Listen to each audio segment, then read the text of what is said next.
ನಮಸ್ಕಾರ ಪ್ರೀತಿಯ ವೀಕ್ಷಕರೇ. ಮಾಲ್ವಿ ಚಿದಾನಂದ್ ಅವರ ನೇತೃತ್ವದಲ್ಲಿ ಬರ್ತಾ ಇರತಕ್ಕಂತ ದೇವನಗಿರಿ ಟಿವಿಗೆ ಆತ್ಮೀಯವಾಗಿರ್ತಕ್ಕಂಥ ಸ್ವಾಗತ ಸುಸ್ವಾಗತ. ದಾವಣಗೆರೆ ಸುತ್ತಮುತ್ತ ನಡೀತಾ ಇರತಕ್ಕಂತ ಕೆಲವೊಂದಷ್ಟು ವಿಚಾರಗಳು ನಮ್ಮ ವೀಕ್ಷಕರಕ್ಕೆ ಗಮನಕ್ಕೆ ಬರ್ತಾನೆ ಇರಲ್ಲ. ಆ ಎಲ್ಲ ವಿಚಾರಗಳನ್ನ ಹೆಕ್ಕಿ ನಮ್ಮೆಲ್ಲ ಪ್ರೀತಿಯ ವೀಕ್ಷಕರೇ ತಿಳಿಸ್ತಕ್ಕಂಥದ್ದೇ ಈ ಒಂದು ನೂತನ ಪ್ರಯತ್ನ. ವೀಕ್ಷಕರೇ, ನವೆಂಬರ್ 7ನೇ ತಾರೀಕು ವಿಶ್ವ ಕ್ಯಾನ್ಸರ್ ದಿವಸ. ವಿಶ್ವ ಕ್ಯಾನ್ಸರ್ ಅಂತ ಶಬ್ದವನ್ನ ಕೇಳಿದ್ರೆ ಸಾಕು, ಹಲವಾರು ರೀತಿಯ ಕ್ಯಾನ್ಸರ್ಗಳು ಕಂಡು ಬರುತ್ತೆ.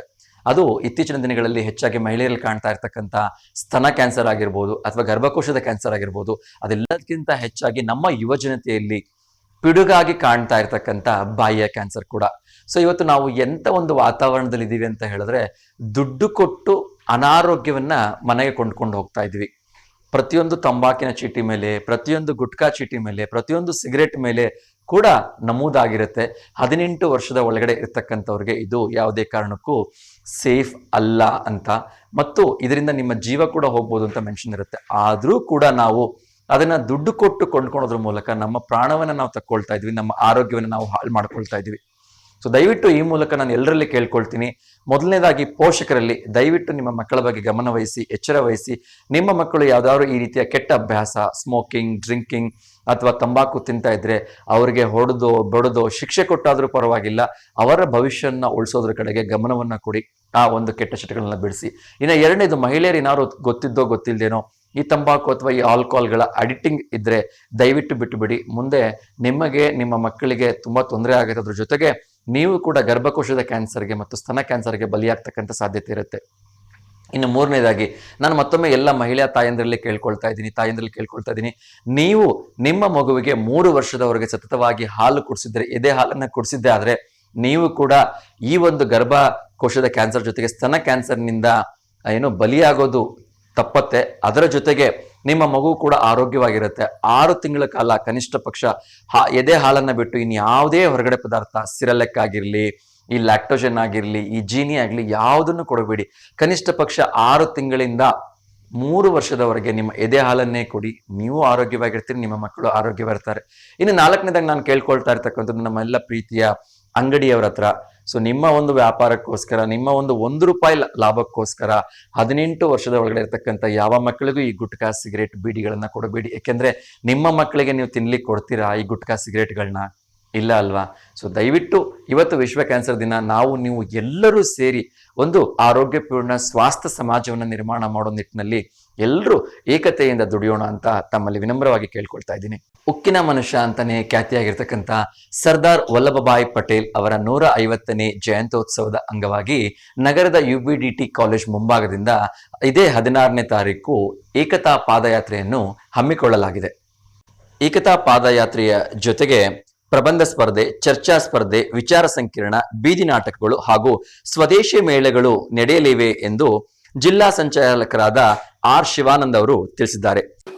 ಕಂಪ್ಲೀಟ್ ಕೇಂದ್ರ ಸರ್ಕಾರದ ನೇತೃತ್ವದಲ್ಲಿ ನಡೆಯುತ್ತೆ ಸರ್ದಾರ್ ಅಟ್ 150 ಏಕತಾ ನಡಿಗೆ ಅನ್ನೋ ಒಂದು ಅಭಿಯಾನ.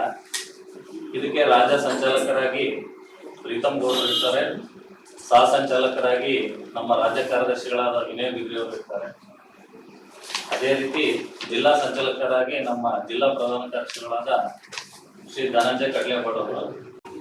ಬಹಳ ಪ್ರಮುಖವಾಗಿ ಸರ್ದಾರ್ ವಲ್ಲಭಾಯ್ ಪಟೇಲ್ ಅವರ 150ನೇ ಜನ್ಮದಿನದಂದು ಅದರ ಪ್ರಯುಕ್ತ ಈ ಹಿಂದೆನೂ ನಮ್ಮ ಪ್ರಧಾನಮಂತ್ರಿಗಳು ಅನೇಕ ಕಾರ್ಯಕ್ರಮಗಳನ್ನು ಮಾಡ್ತಾ ಬಂದಿದ್ದಾರೆ.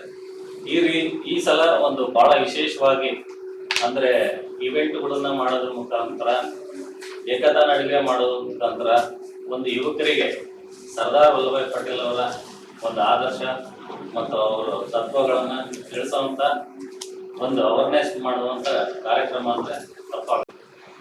ಪ್ರತಿ ನಡಿಗೆನೂ 8 ರಿಂದ 10 ಕಿಲೋಮೀಟರ್ ಇರುತ್ತೆ. ನಾವು ಎಲ್ಲಿಂದ ಸ್ಟಾರ್ಟ್ ಮಾಡ್ತೀವೋ ಅಲ್ಲಿಂದ, ಅಂದ್ರೆ ಬೆಳಗ್ಗೆ ಸ್ಟಾರ್ಟ್ ಆದ್ರೆ ಇದು ಮಧ್ಯಾಹ್ನ ಇಲ್ಲ ಅಂದ್ರೆ ಸಾಯಂಕಾಲ ತನಕ ಮುಗಿಯುತ್ತೆ. ಅದ್ರ ನಡುವೆ ಕಲಾ ತಂಡಗಳನ್ನ ಸೇರಿಸುವಂತ ಕಾರ್ಯಕ್ರಮ ಇರುತ್ತೆ. ಕೆಲವೊಂದು ಹತ್ರ ಬೀದಿ ನಾಟಕಗಳು, ಒಂದು 5 ರಿಂದ 10 ನಿಮಿಷ ಬೀದಿ ನಾಟಕಗಳು ಇರ್ಬೋದು. ಸಮಗ್ರತೆ ದೃಷ್ಟಿಯಿಂದ ಅವರು ರೀಲ್ಸ್ ಗಳನ್ನ ಮಾಡಿ ಅದನ್ನ ಅಪ್ಲೋಡ್ ಮಾಡ್ಬೋದು.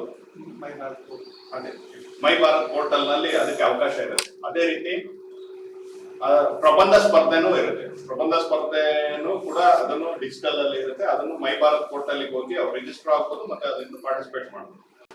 ನಶಾಮುಕ್ತ ಭಾರತ ಮತ್ತು ಸ್ವದೇಶಿ ಮೇಳಗಳ ಆಯೋಜನೆ ಮತ್ತು ಸ್ವದೇಶಿ ವಸ್ತುಗಳನ್ನ ನಮ್ಮ ದಿನನಿತ್ಯದಲ್ಲಿ ಬಳಸುವಂತ ಪ್ರತಿಜ್ಞೆಯನ್ನ ವಿದ್ಯಾರ್ಥಿಗಳಲ್ಲಿ ಎಲ್ಲ ಕಾಲೇಜ್ ಕ್ಯಾಂಪಸ್ಗಳಲ್ಲಿ ಈ ರೀತಿಯಾದಂತ ಜಾಗೃತಿಯನ್ನ ಇಲಾಖೆ ವತಿಯಿಂದಾನೇ ನಡೆಸಿಕೊಡ್ತಾರೆ ಮತ್ತು ಜಿಲ್ಲಾದ್ಯಂತ ಇರುವಂತ ಕಾಲೇಜ್ ಕ್ಯಾಂಪಸ್ಗಳಲ್ಲಿ ಈ ಅಭಿಯಾನವನ್ನ ತೆಗೆದುಕೊಂಡು ಹೋಗ್ತಾರೆ. ಅದೇ ಯಾರು ಪ್ರಬಂಧ ಸ್ಪರ್ಧೆ ಇರ್ಬೋದು, ಕ್ವಿಜ್ ಇರ್ಬೋದು, ರೀಲ್ಸ್ ಇದರಲ್ಲಿ ಯಾರು ಪ್ರಶಸ್ತಿಯನ್ನ ಪಡಿತಾರೆ ಅವರು ರಾಷ್ಟ್ರೀಯ ಪಾದಯಾತ್ರೆ 152 ಕಿಲೋಮೀಟರ್ ಉದ್ದದ ಪಾದಯಾತ್ರೆ ನಡೆಯುತ್ತೆ.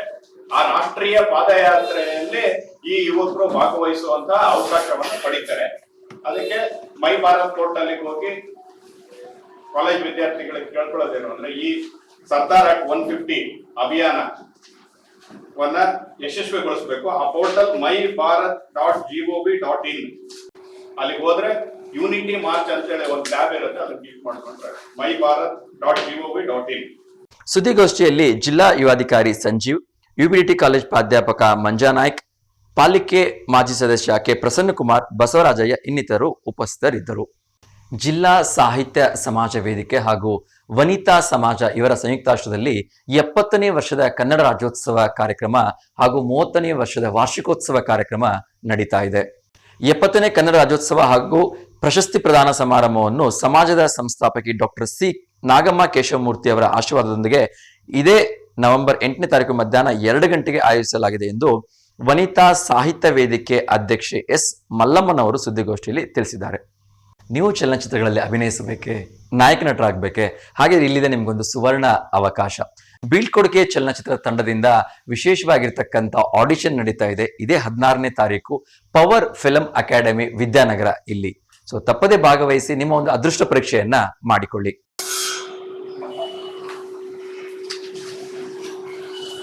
ವಿಷಯ ತಿಳಿಸಿ ಏನು ಅಂತ. ಈ ಪತ್ರಿಕಾಗೋಷ್ಠಿಯ ಅವನ ಉದ್ದೇಶ ಏನು ಅಂತ ಹೇಳಿದ್ರೆ, ನಾನು ದಾವಣಗೆರೆ ಡಿಸ್ಟಿಕ್ ಅವನು ಸುಮಾರು ಒಂದು 6 ವರ್ಷಗಳ ಕಾಲ ಸಿನಿಮಾದಲ್ಲಿ ಅಸೋಸಿಯೇಟ್ ಆಗಿ ಅಸಿಸ್ಟೆಂಟ್ ಆಗಿ ಕೆಲಸ ಮಾಡಿದ್ದೀನಿ. ಅದಕ್ಕೆ ಮುಂಚೆ ಸಾಫ್ಟ್ವೇರ್ ಇಂಜಿನಿಯರ್ ಕೆಲಸ ಮಾಡ್ತಾ ಇದ್ದೀನಿ. ಅದನ್ನೆಲ್ಲ ಸ್ವಲ್ಪ ಬದಿಗೊಟ್ಟು ಓನಾಗಿ ಸಿನಿಮಾ ಮಾಡ್ಬೇಕಂತ ನನಗೆ. ಅದಕ್ಕೆ ಮೇನ್ ಆಗಿ ದಾವಣಗೆರೆ ಸುತ್ತಮುತ್ತ ಇರೋರು ದಾವಣಗೆರೆಯವರಿಗೆ ಅವಕಾಶ ಕೊಡಬೇಕು. ಈ ಸಿನಿಮಾ ನಡೀತಾ ಇರೋದು ಬಾಡ ಕಂಬಿರೋದು ಈ ಸುತ್ತಮುತ್ತ ಭಾಗದಲ್ಲಿ ಸಿನಿಮಾ ನಡೀತಾರೆ. ಕಂಪ್ಲೀಟ್ ಇದು ಫ್ಯೂಚರ್ಸ್ ಥಿಯೇಟರ್ ರಿಲೀಸ್ ಆಗುತ್ತೆ, OTT-ಗೆ ನಾರ್ಮಲ್ ಆಗಿ ಸಿನಿಮಾ ಮಾಡ್ತಾರೆ, ಸಿನಿಮಾ ಮಾಡ್ತಾರೆ. ಹಾಗಾಗಿ ನಾನು ಇದೇ ಡಿಸ್ಟ್ರಿಕ್ಟ್ ಆಗಿರೋದ್ರಿಂದ ಇಲ್ಲಿಯವರೆಗೆ ಅವಕಾಶ ಕೊಡಬೇಕು.